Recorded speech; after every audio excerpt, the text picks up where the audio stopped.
We like to start every show with something that we fondly refer to as the jargon of the day.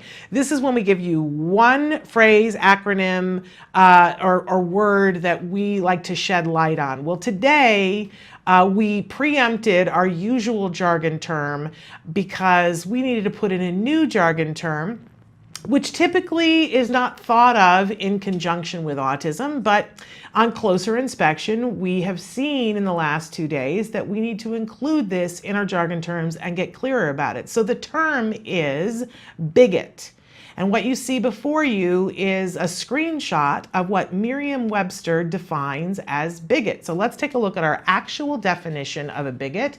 Merriam-Webster says a bigot is a person who is obstinately or intolerantly devoted to his or her own opinions and prejudices, especially, in italics, one who regards or treats the members of a group, such as a racial or ethnic group, but we can include a group with different abilities, with hatred and intolerance. So that is our actual definition of bigot. Now let's go on to our working definition of a bigot.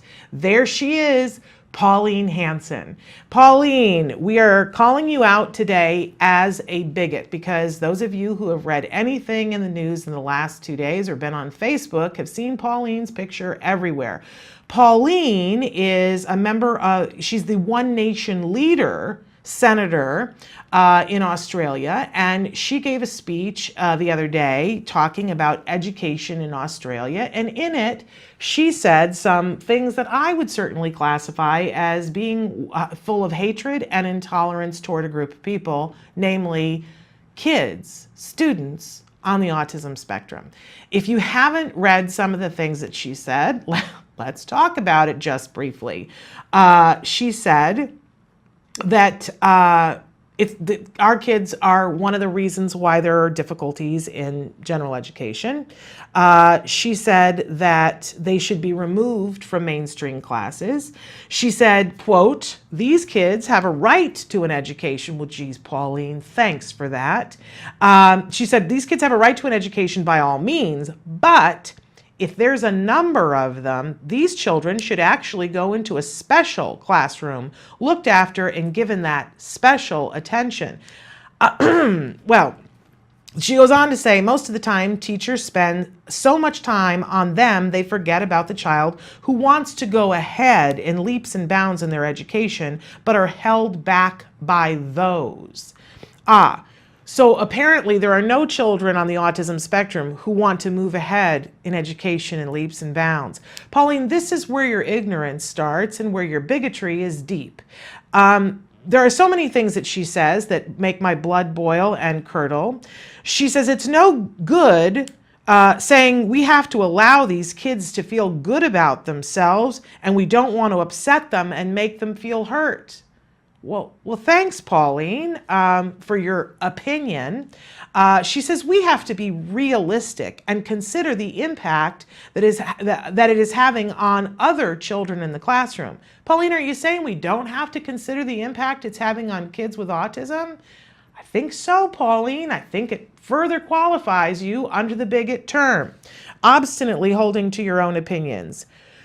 She says, we need to get rid of these people because you want everyone to feel good about themselves. Now, she has said that she's not going to apologize for those comments. She has said that they're taken out of context and that it's horrible the way we have bent her words. She has further said about that particular comment about getting rid of them, that what she meant was do-gooders, that we have to get rid of do-gooders. Pauline, I think you're reaching. It's still inappropriate, and we all know what you meant. Here's the thing. She's a bigot, and I don't want to waste a whole lot of time on her. I really want to encourage anybody who ever voted for her or is behind her to relook at her. Because one of the most incendiary things that she said was that she understood where autism parents were coming from, and that if she had one of these children, she would also want them in the general classroom and to have them have a fair chance at a regular education. But since they aren't, she feels that they need to be in another room. That, my friends, is very telling. She's saying, because you are not me and because I don't have your problem, I want you to go away. And you clearly don't want what we want, because our kids want an education and to get ahead leaps and bounds. This is ignorance on its worst level. It is bigotry. She is saying she refuses to apologize. She's holding to those opinions.